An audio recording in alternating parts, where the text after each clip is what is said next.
અભય થઈને નિષ્પક્ષતાથી નિરપેક્ષ રીતે વાસ્તવિકતાનો અરીસો રૂપી સચોટ માહિતી લાવતો સત્યની સાથે Abhay times.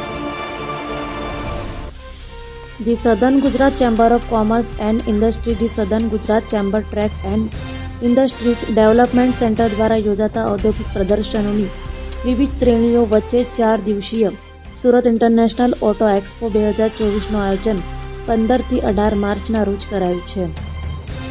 Chambers of commerce દ્વારા ઓટો એક્સપોનું આયોજન કરવામાં આવ્યું હતું, જેમાં દેશભરમાંથી લોકો આપણી કંપનીના વાહનો લઈ એક્ઝિબિશનમાં હાજર થયા હતા. આ એક્ઝિબિશનમાં ₹40,000થી લઈ કરોડો સુધીના વાહનો હતા, જે લોકોને આકર્ષણનો કેન્દ્ર બિંદુ બની રહ્યા હતા.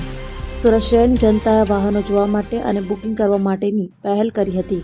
આ એક્ઝિબિશનમાં મોપેડ, બાઇક, ફોર વ્હીલર તથા અન્ય વાહનો મૂકવામાં આવ્યા હતા. આ એક્ઝિબિશનમાં વાહનોના સ્પેર પાર્ટ અને અન્ય ચીજ વસ્તુઓ પણ જે વાહનોમાં કામ લાગે પણ પ્રદર્શિત કરવામાં આવ્યો હતો. આ એક્ઝિબિશન 3 દિવસ માટે રહેશે. સરથાણા ડોમ ખાતે આ એક્ઝિબિશનનું આયોજન કરવામાં આવ્યું હતું.